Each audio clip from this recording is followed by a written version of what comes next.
வார்த்தையா இந்த தலைப்பு உங்கள் ஆத்துமா ரட்சிப்பு. இன்னைக்கு நம்மளுக்கு ஆண்டவர் சும்மா நம்மளை அழைக்கல. எல்லாரும் சொல்லுவாங்க உங்களை ஆண்டவர் பேர் சொல்லி அழைத்திருக்கிறாரு. வேதம் சொல்லியிருக்கு ஆண்டவர் உங்களை தாயின் கருவிலே அழைச்சிருக்கிறாரு. அப்புறம் இப்படி சொல்லி இருக்கிறாங்க, பாவியா இருந்த உன்னை அவருடைய நீதியினால அவருடைய சித்தத்தை நிறைவேற்ற ஆண்டவர்கள் அழைச்சிருக்கிறாரு அப்படின்னு இருக்கிறாங்க. இதெல்லாம் பொய்ன்னு சொல்லல, அதெல்லாம் உண்மை. ஏன்னா வேதம் அப்படி எழுதப்பட்டிருக்கு, அது சொல்லியிருக்கு. ஆனா இன்னைக்கு உங்களோடு நான் பேசுகிற ஒரு தலைப்பு ரட்சிப்பு. இன்னைக்கு நம்ம எவ்வளவுதான் ஆண்டவரை ஆராதித்து ஆண்டவருடைய நாமத்தை தொழுது கொண்டு ஆண்டவருக்குள்ள நம்ம நிலைச்சிருந்தாலும், இன்னைக்கு உங்களுடைய வாழ்க்கையிலும் என்னுடைய வாழ்க்கையில இயேசு கிறிஸ்துவின் மூலமா ரட்சிப்பு என்பது இயேசு என்கிற நாமத்தினாலதான் வந்தது ரட்சிப்பு. இன்னைக்கு ரட்சிப்பு நீங்களும் நானும் பெற்றுக்கொள்ளாம, அதை சுகந்தரித்துக் கொள்ளாம, அதை நீங்க விசுவாசிக்காம, அதை நீங்க புரிஞ்சு கொள்ளலன்னா அந்த ரட்சிப்பு, இங்கிலீஷ்ல salvation, இந்த ரட்சிப்பை நீங்களும் நானும் புரிஞ்சு கொள்ளணும். இன்னைக்கு உலக அறிவில, உலக ஞானத்துல, அன்னைக்கு ஒரு பிரதர் எனக்கு கால் பண்ணாரு. பாஸ்டர், நான் இந்த மாதிரி சபைக்கு நான் போயிருக்கிறேன். ஏன்னா நான் இதுக்கு முன்ன சபையை சேர்ச்சி எனக்கு தெரியாது. அவர் சொன்னதை சொல்றாரு. நான் லவ் பண்ண கேர்ளு அவங்க கிறிஸ்துவங்கனால அவங்க சொன்னாங்க, நீ சேர்ச்சுக்கு வந்தாதான் நான் கல்யாணம் பண்ணுவேன். அதனால என்ன எல்லாரும் முறைக்கிறீங்க? இப்படிதான் நான் ஒரு இடத்துல போய் பிரசங்கம் பண்ணேன். அப்பதான் நான் ஆரம்பிச்சேன். அந்த பாஸ்டர் என்ன பார்த்துட்டு, ஏன்னா அது சொல்லிட்டோமா பிரச்சனை இல்லை.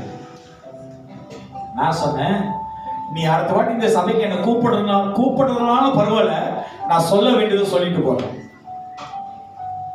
அப்ப அந்த பிரதர் சொன்னாரு, இவங்களை நான் விரும்பினதுனாலதான் நான் சபைக்கு வந்தேன், இயேசுவை ஏற்றுக்கொண்டேன், ஞானஸ்தானம் அந்த சபையில் கொடுத்தாங்க, இப்ப நான் சபைக்கு போறது இல்ல.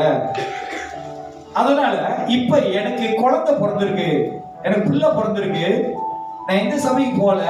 இப்ப உங்க சபைக்கு வந்தா நீங்க எங்க பிள்ளைய மின்னுக்கு நின்று பிளஸ் பண்ணுவீங்களா? இப்ப பிளஸ் பண்றது ப்ரே பண்றது எனக்கு பிரச்சனை இல்லை. அவன் இயேசு கிறிஸ்து, நல்லா கவனமா கேளுங்க, இயேசு கிறிஸ்து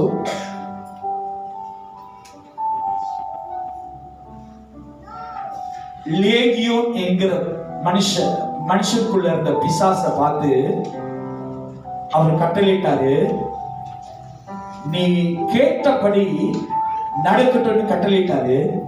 அப்பொழுது ஒரு மனுஷனுடைய சரீரத்திலிருந்து 2000க்கு மேல உள்ள பிசாசு இந்த மனுஷனை விட்டு விலகிடுதான். அப்படின்னா ஆண்டவர் மனுஷனை பார்த்து, மனுஷனுடைய தகுதிகளை பார்த்து, மனுஷனுடைய நிலைமைகளை பார்த்து அற்புதம் செய்கிற ஆண்டவர் நம்ம ஆண்டவர் இல்லை. நல்லா புரிஞ்சுக்கங்க. God know by choose your character. உன்னுடைய குணங்களை, சுபாவங்களை, உன் நிலைமைகளை பார்த்து அற்புதம் செய்கிற தேவன் நாம் தேவன் அல்ல. இன்னைக்கு ரட்சிப்பு, salvation, இன்னைக்கு ரட்சிப்பு என்பது கிறிஸ்துவை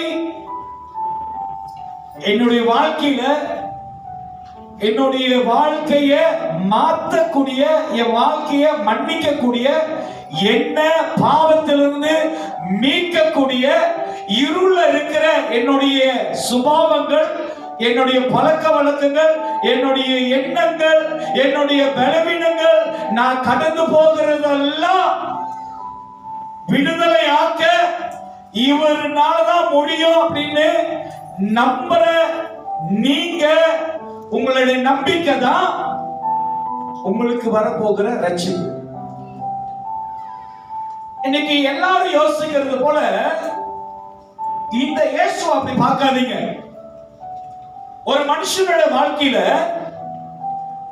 பாவத்தை அறிக்கை செய்து தன்னுடைய இருளான வாழ்க்கை, பாவ வழக்கங்கள், தீமையான வழிகள், தீமையான பாதைகள், தீமையான எண்ணங்கள், பொல்லாத சிந்தைகளை ஒரு மனுஷன் விட்டு வருகிறானா, அவன் வாழ்க்கையில இயேசு கிறிஸ்து ரட்சிப்பை தந்ததனாலதான், அவன் ரட்சிப்பை பெற்றுக் கொண்டனாலதான் அந்த பாவத்திலிருந்து அவன் வெளியாகிறான், விடுதலை ஆகிறான். ஆனாலும் இன்றைக்கு நாம் இயேசு அறிகிறோம், சபைகளுக்கு வருகிறோம், ஞானஸ்தானம் பெற்றுக் கொள்கிறோம், திருவிருந்தை ஏற்றுக்கொள்கிறோம். ஆனா பாவத்திலிருந்து நான் வெளியாக முடியாது பாஸ்டர் என்று சொல்லுகிறவர்களுக்கு இந்த செய்தி, இந்த பிரசங்கம் ரொம்ப முக்கியமா இருக்கு. என்னக்கா கரெக்டா சொல்றேன் இல்ல ஏதாச்சும் மாத்திரம்?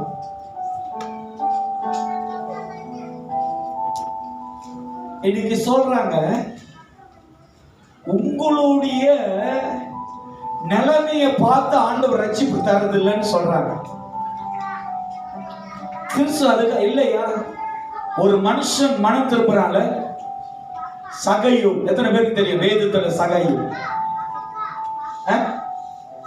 எத்தனை பேருக்கு தெரியும்? சகையு வேதத்துல.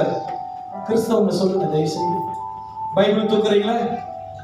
பைபிள் தூக்குற தாவீது, நோவா காலத்தில் உள்ளவர்களே சொல்லுங்க, தெரியுமா?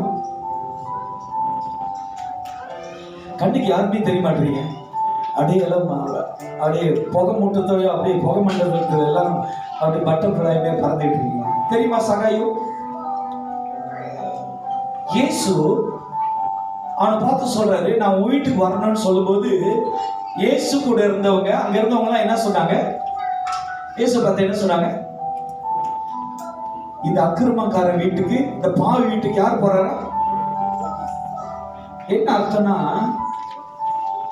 ஒரு மனுஷன் இயேசு கிறிஸ்துவை ஏற்றுக்கொள்றானா, ஒரு மனுஷன் இயேசு கிறிஸ்துவை அறிகிறானா, ஒரு மனுஷன் இயேசு கிறிஸ்து கிட்ட போகிறானா, நம் நிலைமைகளை, நம் சூழ்நிலைகளை, நம்மளுடைய எல்லா உலக காரியங்கள் எல்லாம் விட்டு விட்டு, இயேசுவே உங்க பின்னாடி நான் வரேன், இனி நான் அல்ல நீங்க எனக்குள்ள இருக்க போறீங்க, நான் உங்களுக்காக வாழ போறேன். அதான் என் ரட்சிப்பு. இன்னைக்கு ரட்சிப்பு நம்ம வாழ்க்கையில புரியாம இன்னைக்கு ரட்சிப்புன்னு சொல்லிட்டு இருக்கோம். மன திரும்புதல் இல்லாம பாவ மன்னிப்பு இல்லை.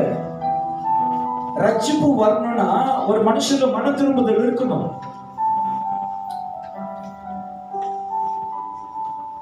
ஏன் பாஸ்டர் ஆசீர்வாதம் பிரசங்கம் ஒளியோருக்கு பேச மாட்டீங்க, பெருக்கத்தை பத்தி பேச மாட்டீங்க, வானம் திறந்து ஊத்துறதை பத்தி பேச மாட்டீங்க, மன திரும்புதலை பத்தி பேசுறீங்க அப்படின்னா, இயேசு கிறிஸ்து சொன்னாரு, பரலோக ராஜ்யம் சமீபமா இருக்கு, மன திரும்புதல். அல்லேலூயா. வாசிப்போம் வசனத்தை பாருங்க. ரட்சிப்பை குறித்து இன்னைக்கு நம்மளோட பேசுகிறேன். வாசிப்போம். கடைசி காலத்திலே வெளிப்பட ஆயத்தமாக்கப்பட்டிருக்கிற, கடைசி காலத்தில் வெளிப்பட ஆயத்தமாய் இருக்கிற, ஆயத்தமாக்கப்பட்டிருக்கிற ரட்சிப்புக்கு ஏதுவாக. நல்ல கவனமா கேளுங்க. கடைசி காலத்துல உங்க வாழ்க்கையில கடைசி காலத்துல வெளிப்படுக போகிற, கடைசி காலத்துல நடக்க போகிற, நீங்களும் நானும் அறியாம இருக்கிறோம், உணர்வு இல்லாம இருக்கிறோம். நம்ம விரும்புகிறத, நம் சிந்தை தெரிந்தத, புரிந்தத, நம் சிந்தை உணர்ந்தத, நம்மளுக்கு தோற்றுகிறதெல்லாம் தேடுகிறோம். மனசு என்ன நினைக்கிறனோ, சிந்தை என்ன தோணுதோ அதை செய்திடணும். வீடு வாங்கணும்னு தோணுச்சா எப்படியாச்சும் அந்த வீடை வாங்க முயற்சி பண்ணணும்.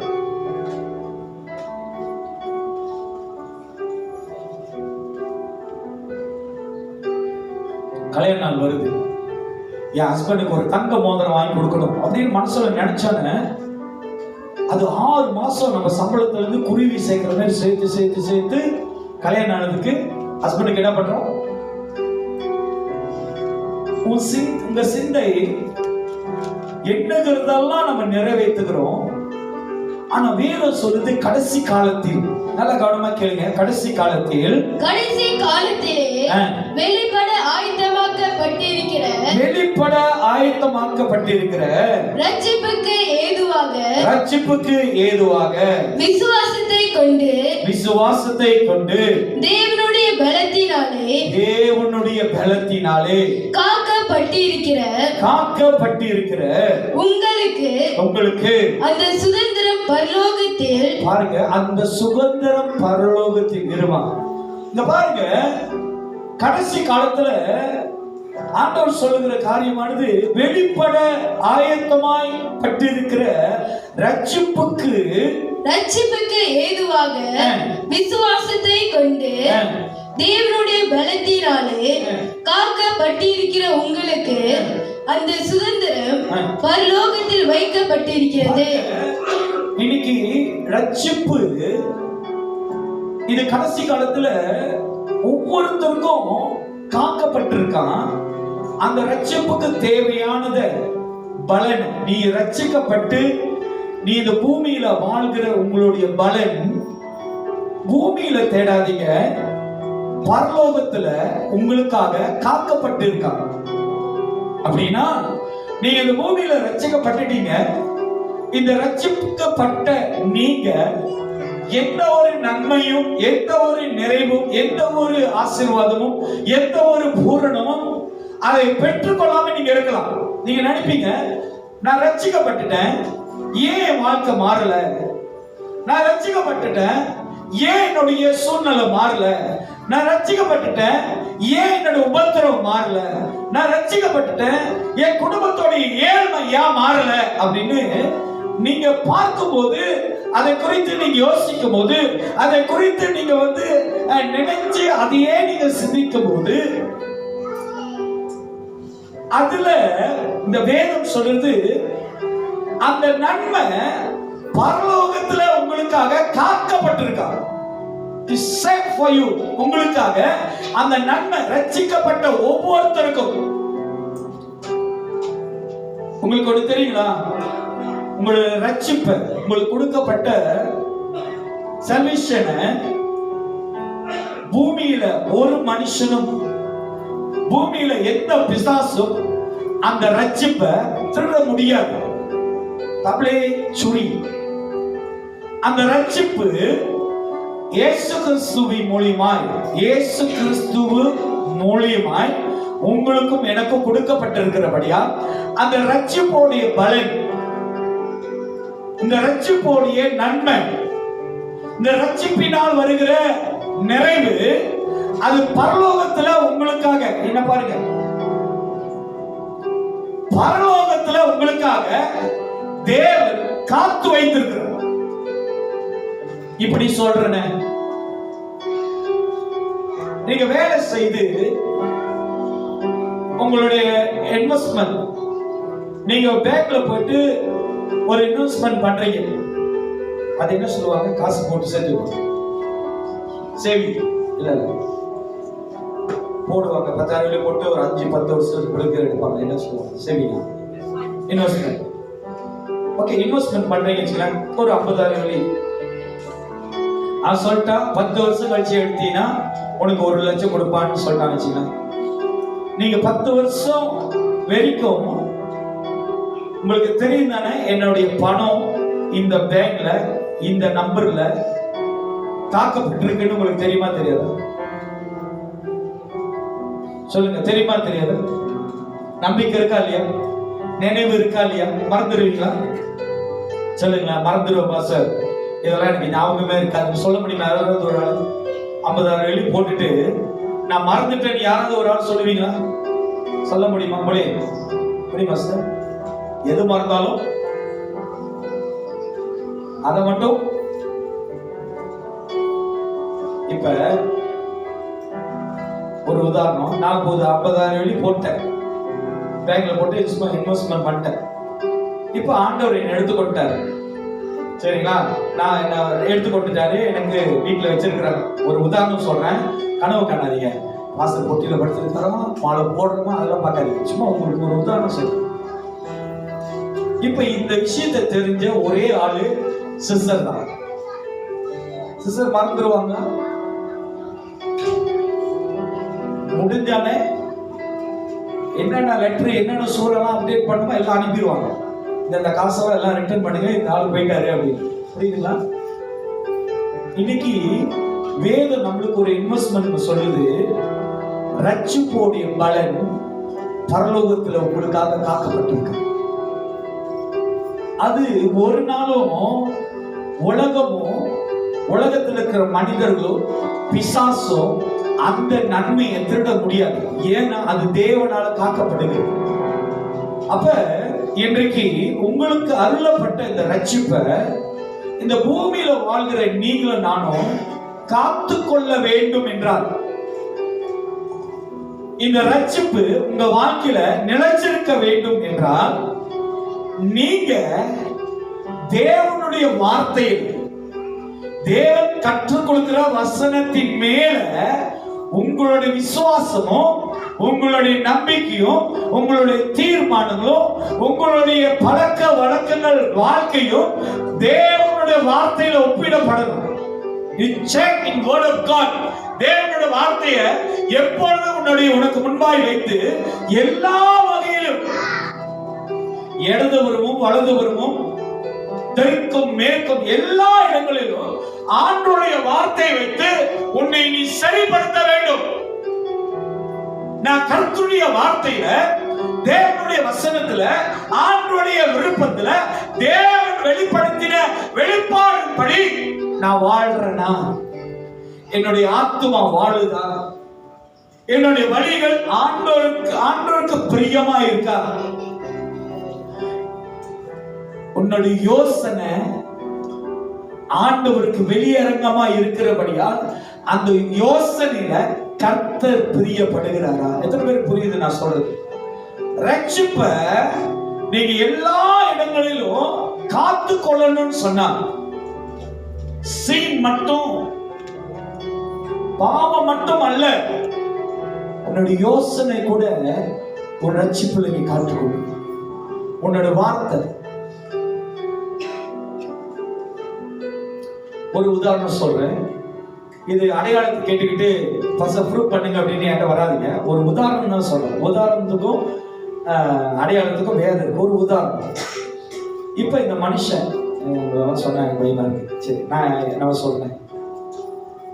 ஆண்டவர் வந்து எனக்கு வாக்குத்தத்தம் பண்ணி சொல்றாரு, நீ வாழ்கிற காலமெல்லாம் நிறைவா செழிப்பா ஒரு குறை இல்லாம நீ இருப்பேன்னு ஆண்டவர் வாக்குத்தத்தம் பண்ணி எனக்கு ஆசீர்வதிச்சார். 100 வயசு வரைக்கும் வாழ்வேன்னு சொல்லிட்டாரு வச்சுக்கலேன். இப்ப நான் என்ன பண்றேன்? இல்லையா, நான் இருக்கிற வரைக்கும் என்னோட தொல்லை முடிக்கிறது. ஆண்டவர் எனக்கு வாக்கு பண்ணிட்டாரு, நீ வாழ்கிற காலமெல்லாம் நிறைவா இருப்ப, செழிப்பா இருப்ப, ஆரோக்கியமா இருப்ப. ஆனா நான் என்ன பண்றேன்? நான் ரொம்ப நாள் இந்த உலகத்துல வாழ மாட்டேன்.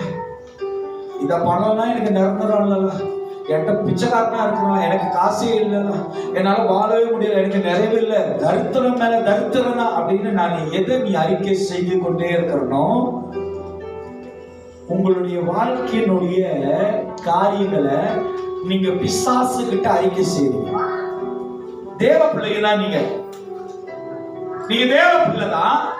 ஆனா நெகட்டிவான எதிர்மாறியான பொல்லாத தீமையான ஆபத்தான மரணம் உண்டாகிற வார்த்தைகளை நீங்க சொல்லும் போது தேவனுடைய வாக்குத்தத்தம் உங்கள் மேல் இருந்தாலும், எதை நீங்க விரும்புகிறீங்களோ, எதை நீங்க அறிக்கை எதிர்பார்க்கிறீங்களோ அந்த காரியத்தை தேவன் அல்ல, தேவன் கொண்டு வருகிறவர் அல்ல, தேவன் நம்மளுக்கு வாக்கு பண்ணிட்டாரு. நீ வாளாகாமல் தலையாகவும் நீ கீழாகாமல் மேலாகவும் தேவன் நம்மளுக்கு வாக்கு பண்ணி இருக்கிறாரு. ஆனா நீ உன்னோட சொந்த மாமிசத்தோடைய விருப்பத்துல உன்னோட இமோஷன்ல நீ விரும்புகிறத நீ சொல்ற, நான் தலையாகாம நான் கீழாகுவேன், நான் வாளாகாம நான் கீழே ஆகுவேன் சொல்லி நீ எதிர்ப்பாய் பேசுகிற வார்த்தைகளை பிசாசானவன் இந்த பிரபஞ்சத்தில் பொல்லாத ஆவி உடையவன் இதை கேட்கும் போது உன்னுடைய வாழ்க்கையினுடைய விருப்பங்களை நீ எதை விரும்புகிற, நீ எதை அறிக்கை செய்கிற, அதை நீ சுதந்திரித்து கொள்ளும்படி இந்த பூமியில வாழ்கிற பூமியில இருக்கிற பொல்லாத பிசாசு என்ன பண்ணும்? உங்களுக்கு தரித்திரத்தையும் உங்களுக்கு வியாதியையும் உங்களுக்கு மரணமும் உங்களுக்கு எல்லா விதமான உபத்திரத்தையும் அவன் கொண்டு வந்து தேவ பிள்ளைகளை ஆளுகை செய்வான். எத்தனை பேருக்கு புரியுது நான் சொல்றேன்? தேவன் ஒரு நாளும் உங்களை என்னையும் கஷ்டத்தின் நடுவில் கண்ணீர் பாதையில் பாடுகள் பிரச்சனைகள் உபத்திரங்கள் நெருக்கத்தின் மத்தியில உங்களை விடுகிற தேவன் நம்ம தேவன் அல்ல. நம்ம தேவன் உங்களுக்கு எனக்கு ரட்சிப்பை தருகிறார். அந்த ரட்சிப்பை நீங்களும் நானும் எப்படி சுதந்திரித்துக் கொள்கிறோம்? அந்த ரட்சிப்பை எப்படி நீங்க அதை பெற்றுக் கொள்றீங்க? உங்களுக்கும் எனக்கும் ஆண்டவர் நன்மையை ஆண்டவர் சேர்த்து வைத்திருக்கிறார். பரலோகத்துல நம்மளுக்கு நன்மை காக்கப்பட்டிருக்கு. ஆனால் இந்த ரட்சிப்பை நாம் அறியாதனால மற்ற உலகத்துல இருக்கிறவர்கள் பேசுகிற விதமாய் நடந்து கொள்கிற விதங்களை நாம் கற்றுக்கொண்டு ரட்சிப்பு இப்படின்னு புரிந்து கொள்கிறோம். இல்ல, ஒரு மனுஷனுடைய வாழ்க்கையை மாத்துகிறது தான் ரட்சிப்பு. ஒரு பொல்லாதவனை, ஒரு பெண்ணை, ஒரு ஆணு ஒரு கெட்டவனை மாத்துகிறானா ஒரு மனுஷனாலே முடியுதுன்னா தேவனுடைய ரட்சிப்பினாலும் கூட. ரட்சிப்பு இன்னைக்கு நம்மளை மறுரூபமாய் நம்மளோட சிந்தை, நம்மளோட பலவீனங்கள், நம்மளோட செயல்பாடுகளை மாற்றக்கூடிய ரட்சிப்பை நாம் பெற்றுக்கொள்ளணும். சிலவங்க வந்து சொல்லுவாங்க, பாஸ்டர் என்னோட பலவீனம், என்னோட வீக்னஸ் பாஸ்டர், என்னால இத விட்டு என்னால வர முடியல, இந்த கேரக்டர் எனக்கு முடியல. இன்னைக்கு ஒரு பிரசங்க கேட்டுட்டேன். அந்த பாஸ்டர் கிட்ட வந்து ஒரு விஷயம் சொன்னாங்கன்னா, எனக்கு நியாயம் பற்றுச்சுன்னா யார் எவருன்னு பார்க்க மாட்டேன், நான் ஏசி தள்ளிடுவேன், நான் கத்திடுவேன், எனக்கு பட்டதை நான் சொல்லிட்டு போயிடுவேன், நீ எப்படி வேணா கேட்டு அப்படின்னு பேசிட்டு போயிடுவேன். அப்ப அந்த பாஸ்டர் சொன்னாரு, இந்த மாதிரி ஆளுகிட்ட ஒரு துப்பாக்கி இருந்துச்சுன்னு வச்சுங்களேன், அது துப்பாக்கி இந்த மாதிரி ஆளுகிட்ட என்ன இருந்துச்சுன்னா என்ன தெரியுமா பண்ணுவாங்க? ஏசறதை விட்டு ஒரே டும் எனக்கு கோவம் வச்சு நான் சுட்டுட்டேன்.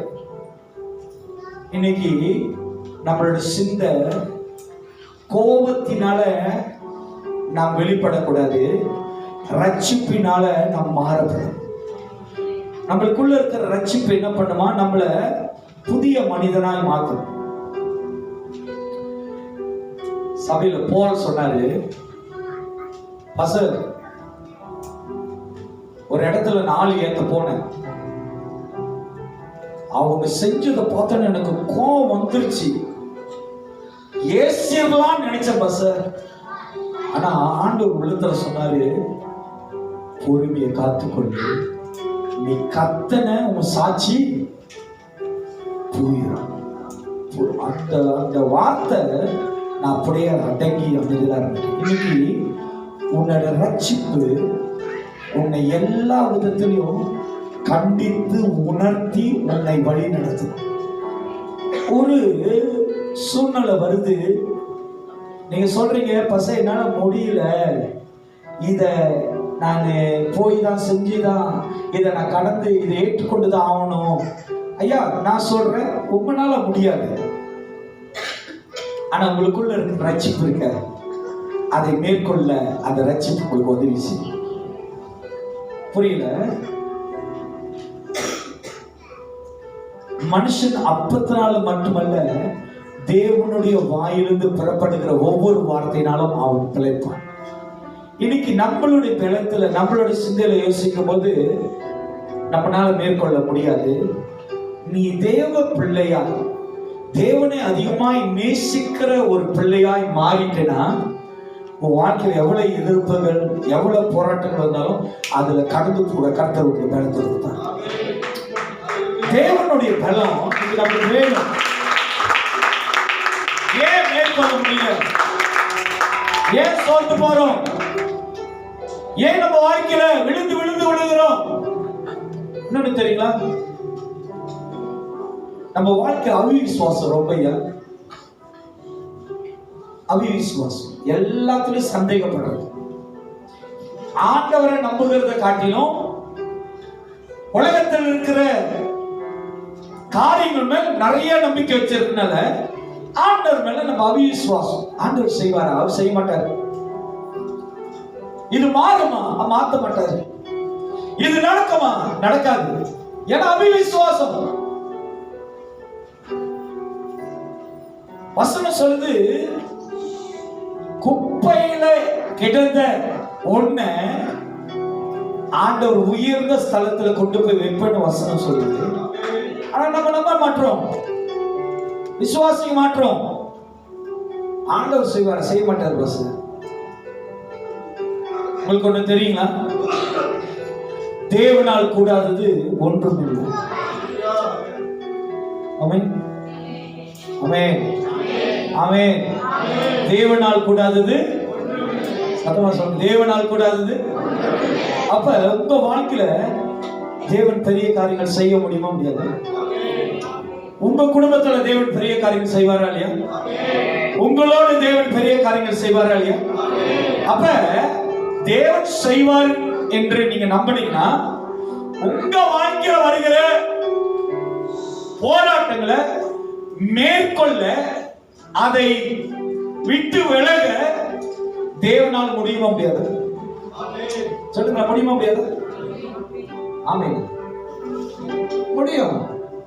அப்ப நம்ம அந்த தேவன் மேல இருக்கிற நம்பிக்கைய நம் போராட்டத்தின் மத்தியில நம்புகிறது இல்லை, விசுவாசிக்கிறது இல்லை, அறிக்கை செய்கிறது இல்லை, அதை நம்பி நம்ம கடந்து போறது இல்லை. நம்ம என்ன பண்றோம்? நம்ம சொந்த பலத்தை, இன்னைக்கு ரட்சிப்ப நீங்களும் நானும் காத்துக்கொள்ளணும். யாக்கோபோட அண்ணன் அவனுக்கு வர வேண்டிய புத்திரர் தன்னுடைய சுயத்துக்காக, சுயநலத்துக்காக அவன் விற்கிறான். எனக்கு இந்த கஞ்சி கொடு, என்னுடைய அப்பா எனக்கு கொடுக்க போற ஆசீர்வாதத்தெல்லாம் நான் கொடுக்குறேன். தம்பிக்கார கேட்கிறான், இந்த கஞ்சை கொடுத்தா உன்னுடைய ஆசீர்வாதத்தை எனக்கு தெரியாது. நான் சொல்றேன், எடுத்துக்கோ.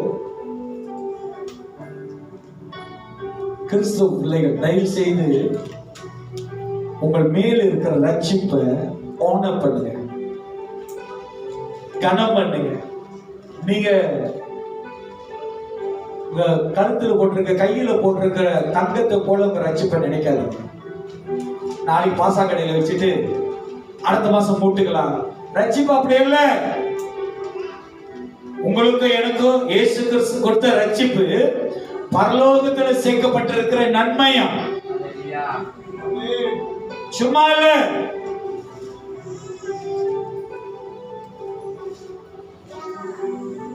யா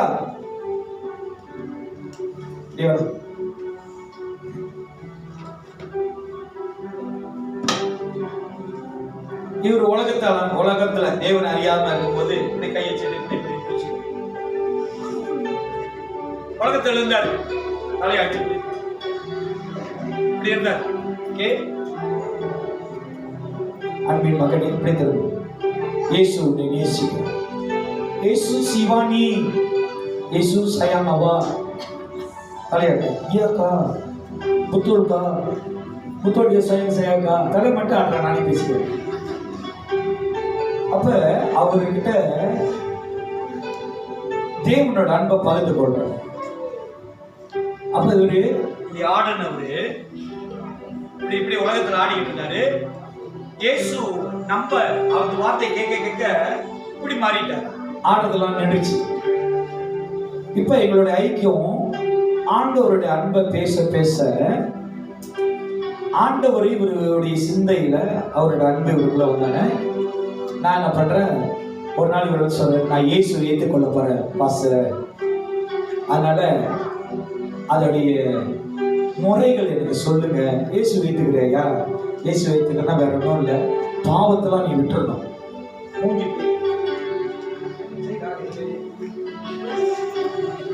அது முடியாது நம்மளால. சரி, அப்ப பாஸ்டர் என்ன பண்ணிடுவாரு, அதை மட்டும் திங்க் பண்றதை விட்டுருவாரு. அடுத்த பொசிஷனுக்கு போவாரு. என்ன சொல்லுவாரு, ஞானஸ்நானம் எடுக்கணும். சரி, ஞானஸ்நானம் வேற ஒன்றும் இல்லையே, எதுவுமே விட வேணாம். நான் போய் நின்றாலே பாஸ்டர் முழுக்க எடுத்துருவாரு. முடிச்சிடணும் சொல்லியா, முழுக்க எடுத்துருவாரு. அது ஓகே. பாவனா பாவத்தோடுனா முடியாது. ஆனா ஞானஸ்நானம் கொடுக்கணும்னா சபைக்கு வரணும், விட்டுறக்கூடாது ஆராதனை. மற்றதெல்லாம் ஓகே ஓகே ஓகேயா, மற்றதெல்லாம் திக்காச்சு. அந்த பாவத்தை மட்டும் பாஸ்டர் விட்டார். ஓகே, இது ஆண்டவர் ஒரு நாள் மாத்திடுவார்.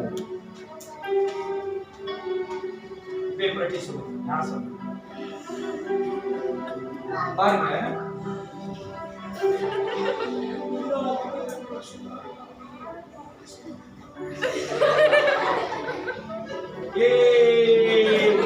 சரியா?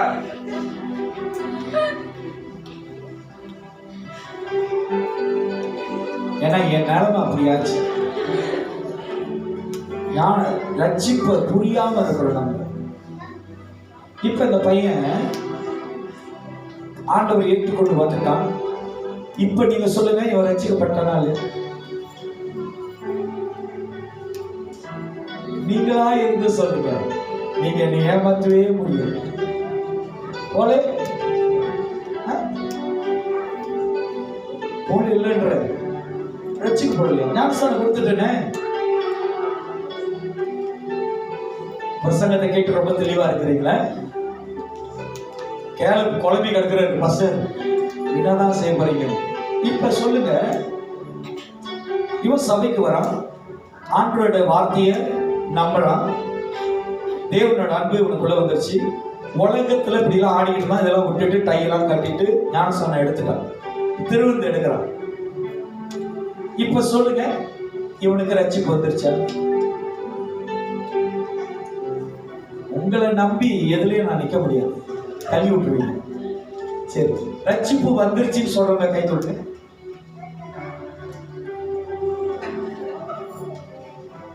என் மனைவி என்னை வந்து டிஸ்டர்ப் பண்றேன். ரட்சிப்பு வரலன்றவங்க கை தூக்கு. ஆனா எதுக்குமே கை தூக்காத ஆளு நம்ம ஆளு. இன்னைக்கு நம்மளுக்கு எல்லாருக்கும் தெரியும், ரட்சிப்பு என்பது செயல்ல பார்ப்பதில் வர்றது அல்ல, உண்மையான மன திரும்புதல வர்றதுதான் ரட்சிப்பு.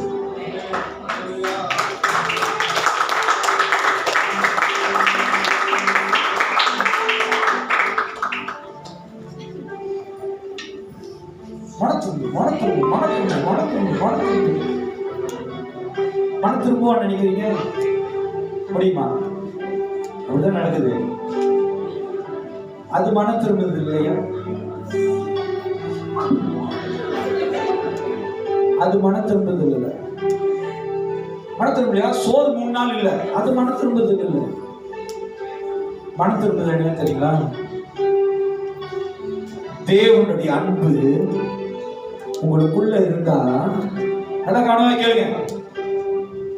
நல்லா இருக்கீங்களா? கழுவுறியாமா? தேவனுடைய அன்பு உங்களுக்குள்ள இருந்தா, உங்களுக்கு யாரும் சொல்லிக் கொடுக்க வேண்டாம் மன திரும்ப, நீ அந்த பாவத்தை அறிக்கை செய்து விட்டு அடையாளம். அப்படிப்பட்டவர்கள் எண்ணிதான் உங்களை எல்லாரையும் ஆண்டவர் தெரிந்து கொண்டிருக்கிறார். யாரையும் விடல, உங்களே விடல, உன்னையும் விடல. நீங்க எல்லாம் மன திரும்புவீங்கள் என்று சொல்லிதான் தேவன் உங்களை அழைச்சிருக்கிறார். உங்களுக்குள்ள அவருடைய அன்பை தந்து அவருடைய அன்பை வெளிப்படுத்தி இருக்கிறாரு. என் பிள்ளை, என் மகன் அவன் பாவத்தை அறிக்கை செய்து இந்த மரத்துல ஏறினா யாரு, அவனை போல இவனும் மனம் திரும்புவான். இயேசு நம்புறாரு, தேவன் நம்புறாரு.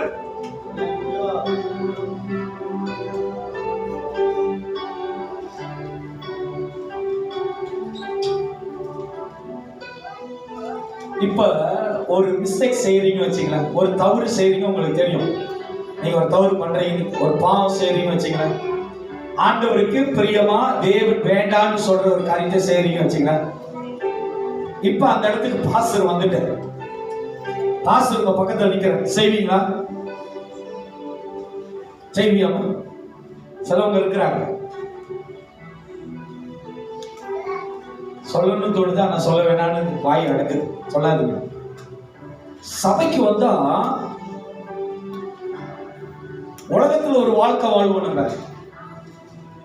உலகத்துல அப்படிலாம் ஆனா சபைக்கு வந்தா சேர்ச்சுக்கு இதெல்லாம் போட்டு போக கூடாது, சேப்பில் இப்படிலாம் ஊற்றக்கூடாது, சேர்ச்சில் இப்படிலாம் இருக்கக்கூடாது, எல்லாத்தையும் கட்டி வச்சு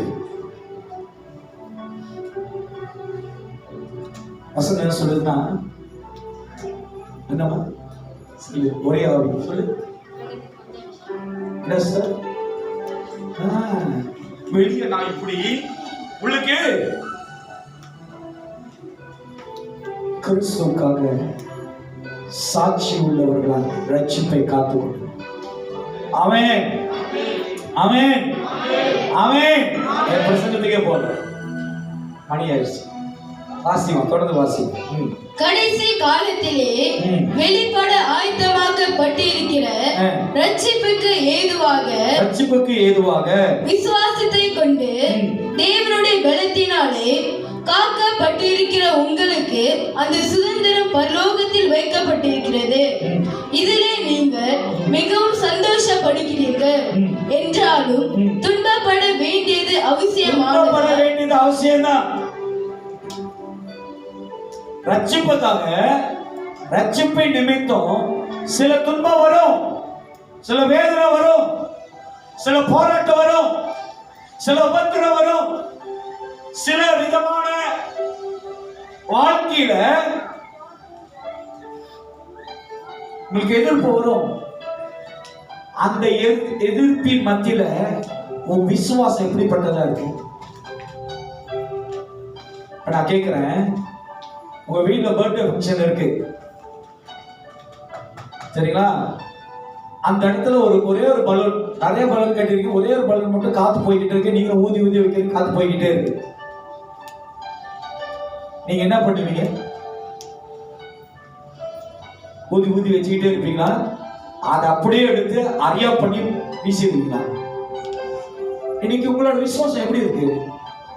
சோதனை மத்தியில் எப்படி இருக்கு? போராட்டத்தின் மத்தியில் எப்படி இருக்கு? உங்களுக்கு விரோதமாய் காணப்படுகிற உபத்திரங்கள் மத்தியில் உங்களுக்கு விசுவாசம் எப்படி இருக்கு? பலமா நிக்கிறீங்களா? விசுவாசத்தோடு இருக்கீங்களா? கூடிய விசுவாசத்தோடு ஜெபம் பண்றீங்களா?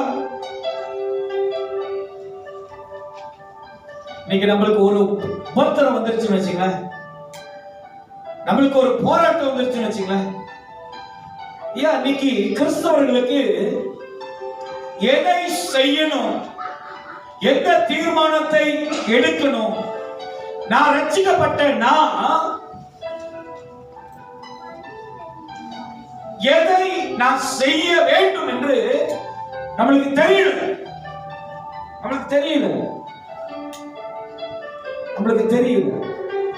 நீங்க ரட்சிக்கப்பட்டவர்கள் நல்ல கவனமா கேளுங்க. இயேசு கிறிஸ்து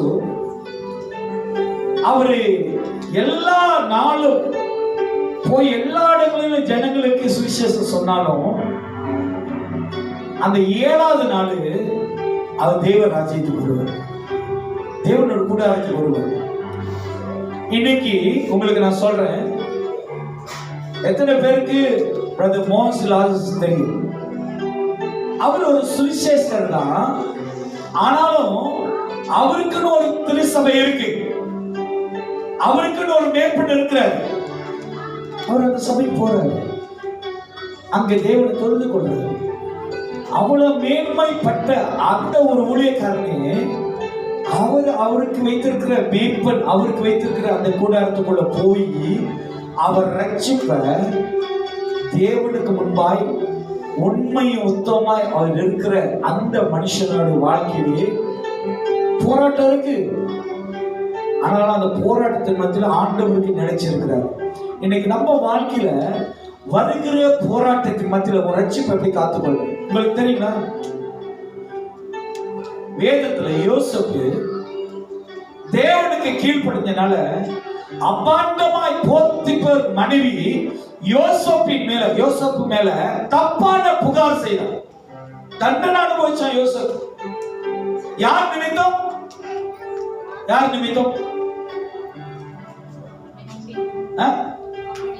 அவனோட ரட்சிப்பின் நிமித்தம் தண்டனை அனுபவிச்சான்.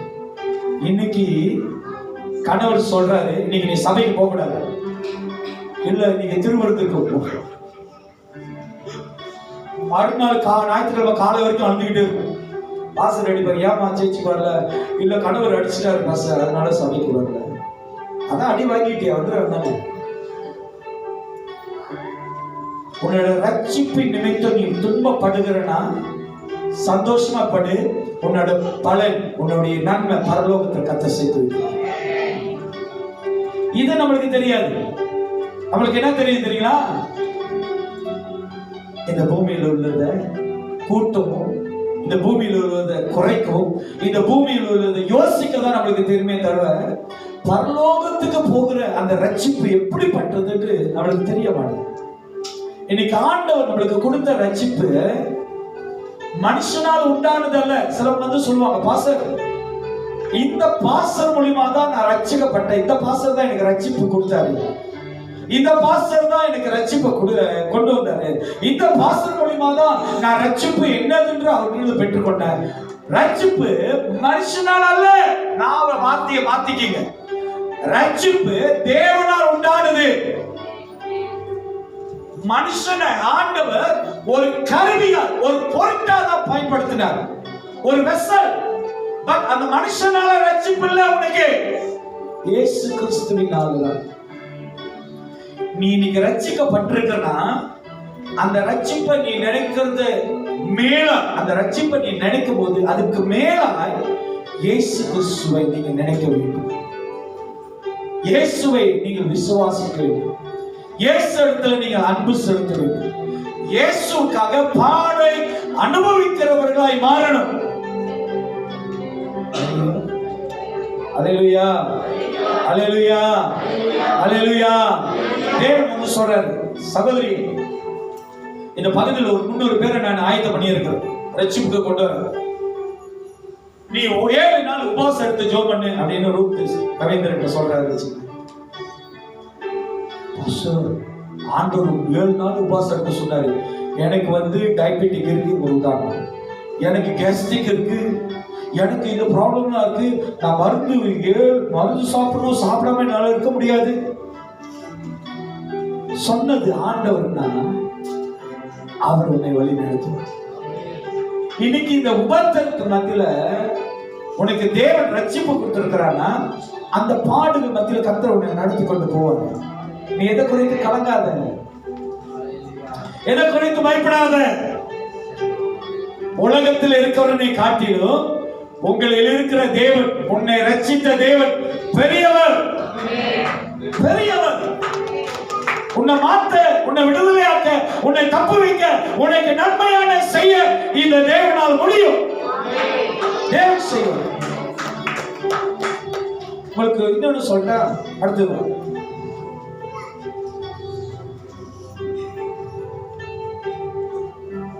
பிசாசு இவருடைய சரீரத்தில் உள்ள ஒரு 2-3 கட்டிலாம் வச்சிருக்கிறாரு வச்சுக்கோங்க.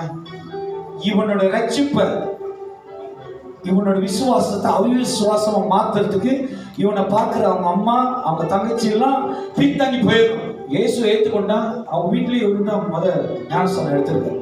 ஆண்டவருக்கு மகிமை. ஒன்று 2 ஆண்டு ஒன்று வச்சு ஞானஸ்தானம் எடுக்க ரட்சிப்பு ஒன்றும் வரல. ஆனா தலையை ஆட்டிக்கிட்டு இருக்கு. அது எப்போ வருதுன்னு தெரியாது. ஒரு 2-3 கட்டி வந்துருச்சு. பிசாசு சோதனையில கொண்டு போறான்னு வச்சுங்க. இப்ப பாக்குற அம்மா அப்பா இந்த கடவுளை நம்பினதுக்கு பேசாம நீ போகாமல் இருந்திருக்கலாம் அப்படின்னு சொல்லி அவங்க பாக்குறப்ப அவிசுவாசமா பேசுறாங்க வச்சுங்க. இப்ப இவனோட விசுவாசம் என்னவாகும்? எதனால சொல்லுங்க? ஒண்ணு, அவனுக்கு வந்து இருக்கிற வியாதி. ஒரு உதாரணம் சொல்றேன். 2வது, அவனை சுத்தி இருக்கிறவங்க பேசுகிற இதுல இந்த வியாதிக்கும் அவங்க அம்மாவும் அவங்களுடைய தங்கச்சிக்கும் அவன் செவி கொடுத்துக்கிட்டே இருக்கிறான்னா இவனுக்கு விசுவாசம் பெருகுமா இல்ல அவிசுவாசம் பெருகுமா? விசுவாசம் பெருகும். அவிசுவாசம் பெருகும். அவிசுவாசம் பெருகிருச்சுன்னா இவன் ரட்சிப்புல நடப்பான்னு நினைக்கிறீங்களா? ஹலோ, எல்லாம் காக்கா கதையை கேட்டு கேட்டு அப்படியே காக்கா மேலே இருக்கீங்க. என்ன பாருங்க பிரசவம். இவனுக்குள்ள விசுவாசம் இருக்குமா? ஏன் இருக்காது? அவிசுவாசம் எதனால வருது? 1வது எதனால வந்துச்சு? பிசாசு கொண்டு வந்த வியாதினால. 2வது எதனால வந்துச்சு? புத்தி உள்ளவனா? சொல்லிட்டேன். பிரசங்கத்தை கரெக்டா கேளுங்க. சுத்தி இருக்கிறவங்க. இப்ப இன்னைக்கு நம்மளும் இதைதான் செய்துகிட்டு இருக்கோம். இதை மேற்கொள்ளணும்னா இவனோட சரீரத்துல எது வந்தாலும் சரி, எந்த வார்த்தையை கேட்டாலும் சரி, இவனுக்குள்ள இருக்கிற ரட்சிப்பை இயேசுவை நோக்கி பார்த்தா மட்டும்தான் இந்த வியாதியிலிருந்து அவன் விடுதலை ஆக முடியும்.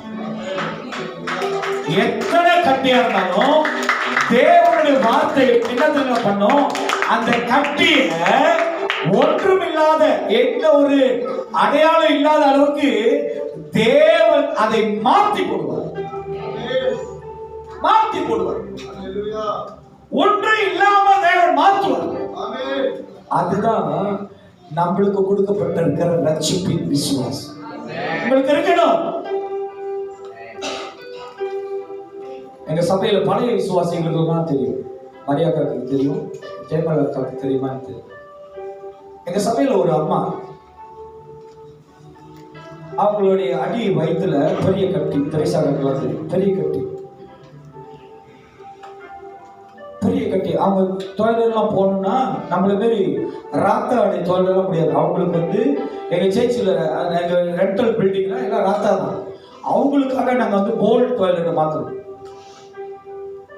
அவங்க அந்த கட்டியை, அவங்க ஏற்கனவே கொஞ்சம் பெரிய சைஸா இருப்பாங்க, அவங்க பெரிய கட்டிக்காங்க. இன்னைக்கு நம்மளுக்கு சும்மா ஒரு கட்டியாத மருவான்னு தெரியாது. 1 மாசம் லீவ் பண்றோம். கேட்ட பசங்க கேன்சர்னு சொல்லிட்டாங்க. அது மருவு கூட தெரியல. டாக்டர் சொல்லிட்டாங்க நம்ம மச்சம் கேன்சர் தான். அவன் 3 மாசம் கழிச்சு லேப் கணிப்பு சொன்னா இனி புக்கான் கேன்சர், இனி மருவுல. நம்ம புத்தி சிந்த மூட்டை பூச்சி வைத்து வீட்டுக்கு கொடுத்தோம்னு சொல்லுவாங்க. அது வேற யாரும் நம்ம தான். அவன் ஏதாவது ஒன்று சொல்லிடும், நம்ம அப்படியே கவலையில பயந்துடும். இந்த அம்மா இவ்வளவு பெரிய கட்டியா சபைக்கு வர்றதை தவறுதே இல்லையா? ஐயா, நாங்க ஆளை ஏற்றிட்டு வருவோம். அந்த அம்மா அவங்க மகளை கூட்டிட்டு வந்து சேர்ச்சி பண்ணிட்டு நிற்பாங்க. சேர்ச்சி ஒண்ணு திறந்துக்க மாட்டான், அவன் நிற்பாங்க. சாவர வரைக்கும் அந்த கட்டியோட தான் இருந்தாங்க. ஆனா விசுவாசத்தை இழந்துட்டோம். எத்தனை தடவை நாங்க ஜெபிச்சிருப்போம் அந்த கட்டிக்கு. ஆனா அவங்க விசுவாசத்தை விடல. தேவன் மேல இருந்த அந்த நம்பிக்கையும் தேவன் அவங்களுக்கு கொடுத்த ரட்சிப்பு அவங்க காத்து கொண்டு கடைசி வரைக்கும் ஆண்டவருக்காக அடக்கம் செய்யும்போது கட்டியோட தான் அடக்கம் செஞ்சோம். ஐயா, நம்மளுடைய கட்டியோ, நம்மளுடைய வேதனையோ, நம்மளுடைய பிரச்சனையோ, நம்மளுக்கு வருகிற பாடுகளோ, உபத்திரங்களோ நம்மளுக்கு வருகிற எல்லா போராட்டத்தையும் ரட்சிப்பை மேற்கொள்ளக்கூடாதுயா.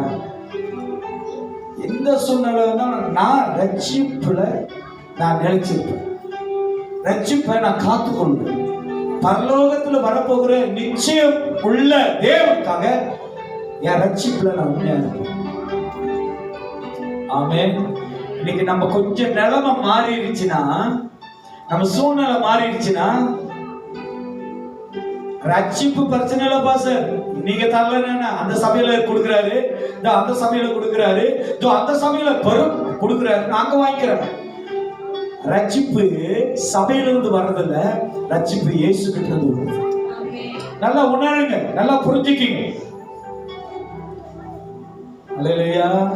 உங்களுக்கு தெரியுங்களா, நீங்க எந்த சபையில போய் உட்கார்ந்தாலும் உங்களுடைய திருப்திக்கு உங்களுடைய நிறைவுக்கு நீ எங்க போனாலும் உங்க வாழ்க்கையில இயேசு இல்லைன்னா ஒன்றுமே இல்லை. எத்தனை பேருக்கு புரியுது நான் சொல்றது?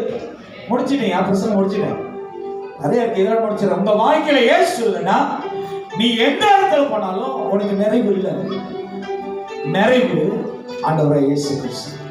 உங்களோட ரட்சிப்பை காத்துக்கொள்ளுங்க, விசுவாசத்துல பலப்படுங்க. உபத்திரமும் பாடும் உங்க ரட்சிப்பை இழந்து விடாதீங்க, அது தேவன் தந்தது. ஆமென், ஆமென். எழுந்து விடுமா நம்ம திருவள்ளி ஆராதனைக்கு நம் கண்களை மூடி, ஆண்டவரே நீர் தந்த ரட்சிப்பை நாங்கள் கேட்போம். ஆண்டவரே, இந்த ரட்சிப்பை ஆண்டவரே ஒரு நாளும் நாங்கள் இழந்து விடாதபடி இந்த ரட்சிப்பை நாங்கள் காத்துக்கொள்ள, இந்த ரட்சிப்பை